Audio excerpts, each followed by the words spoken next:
جیسے ایک آدمی نے کسی ہٹے کٹے فقیر کو دیکھا, فقیر نے اس آدمی سے کچھ پیسے مانگے, تو آدمی نے کہا کہ بھائی اتنے ہٹے کٹے ہو کے بھیک مانگتے ہو, شرم نہیں آتی؟ تو اس نے کہا میں نے پیسے مانگے ہیں, مشورہ نہیں مانگا.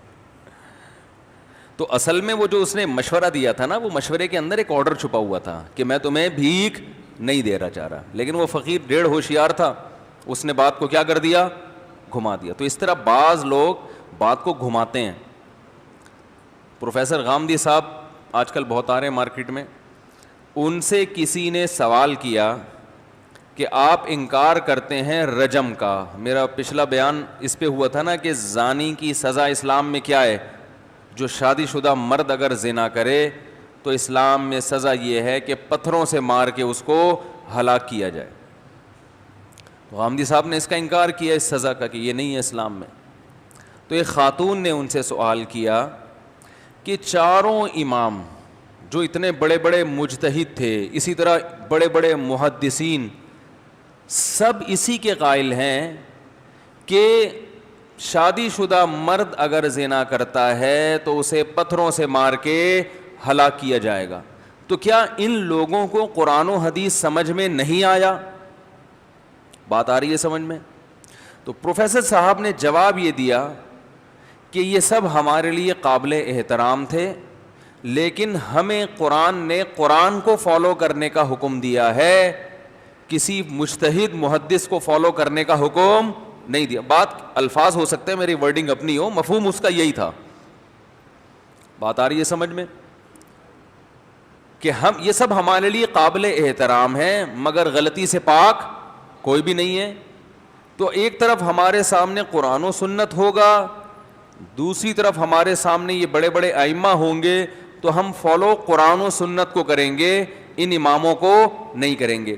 یہ بالکل ایسے ہے جیسے آپ کی بیگم نے کہا کہ بکرے کا گوشت 5 کلو چاہیے, آپ نے کہا بیگم مہنگا ہو گیا ہے, بیگم نے کہا کہ میں نے یہ نہیں پوچھا کہ بکرے کا گوشت مہنگا ہے یا سستا, یہ سوال میں نے کیا ہی نہیں, اور آپ ہکا بکا ہو جاتے ہیں بیگم کا یہ جواب سن کے. حالانکہ آپ نے جو آرڈر دیا ہے وہ اس خبر میں آرڈر چھپا ہوا ہے, بیگم اس آرڈر کو کیا کر رہی ہے, وہ پی گئی, بات گھما دی اس نے. تو وہ تو بیگم ہے, چلتا ہے.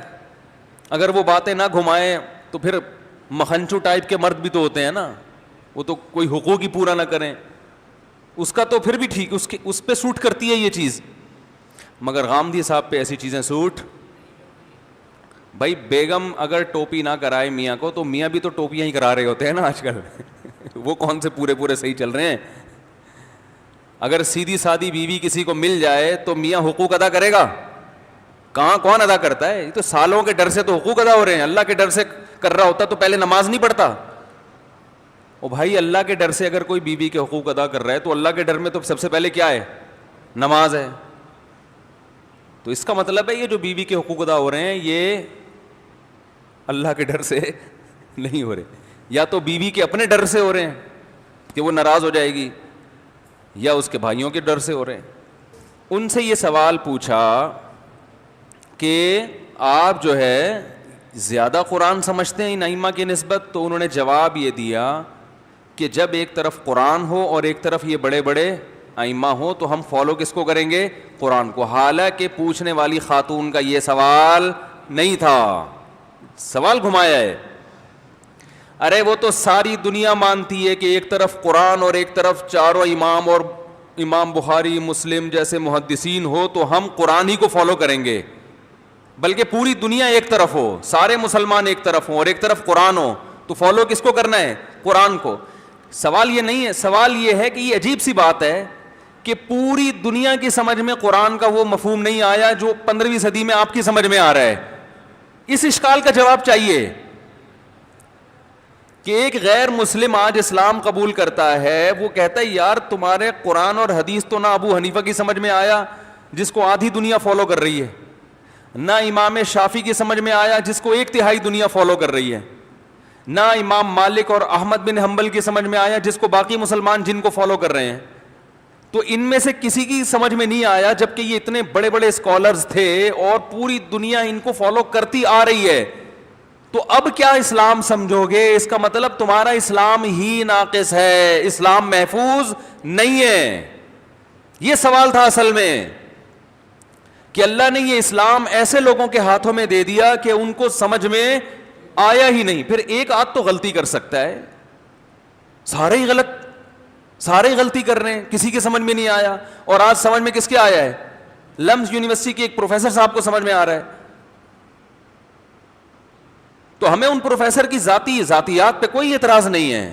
علمی اختلاف تو ہر آدمی کر سکتا ہے نا، تو ہم بھی کر سکتے ہیں. تو ہم آپ سے یہ علمی اختلاف کرتے ہیں کہ آپ سے سوال کچھ پوچھا گیا، جواب کچھ اور دیا گیا ہے. تو یہ چل رہا ہے مارکیٹ میں.